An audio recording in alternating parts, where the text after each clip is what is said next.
Grant Me Hope, Mississippi, brought to you by Pierce Plumbing, Heating and Air. Tonight, we're excited to share with you a new segment we'll feature every Monday night in our newscasts. It's called Grant Me Hope, and that's exactly what the stories will aim to accomplish for Mississippi children living in foster care and hoping to be adopted into a loving home.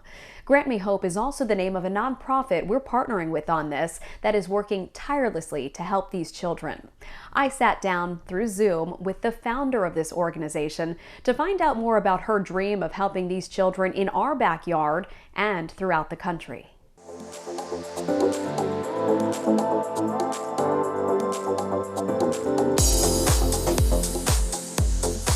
Hi, my name is Israel.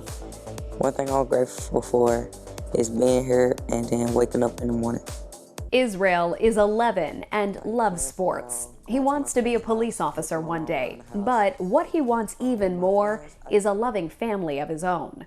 He is one of many boys and girls in foster care right here in Mississippi who long for a place to call home. There's a huge misconception that there's something wrong with these kids, that they're juvenile delinquents or something's wrong with the kids. These kids, there's nothing wrong with them. They are amazing children. Helen Zierup felt called to help. A foster parent herself with 3 biological kids, she and her husband Craig eventually adopted 2 children. And then one day, a foster care training video stopped her in her tracks. And I'm only half paying attention, and this little guy comes on, he's maybe 15, and he said this, and it changed my life. He said, "My older siblings told me once I reach a certain age, I'll be unadoptable." Then he paused and he looked real sad and he said, "No one should steal your hope."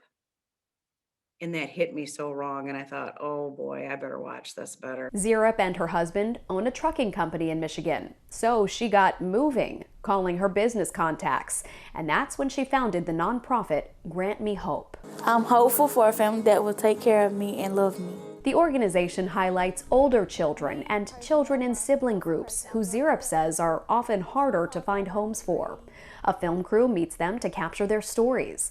There's a foster child statistic that haunts Helen Zierup. Once these kids reached the age of 18, they would age out.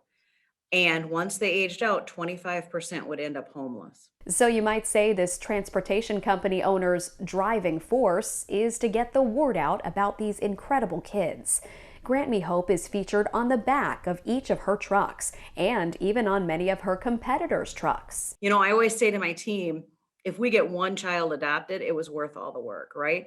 And I know we're getting way more than one child adopted. So I'm really hoping I can get a good family that will treat me right. Hope. Every child deserves it. Let's hope we can help grant it. Look for our first child to be featured next Monday. If you would like more information about Grant Me Hope or the children in Mississippi foster care available for adoption right now, just visit our website.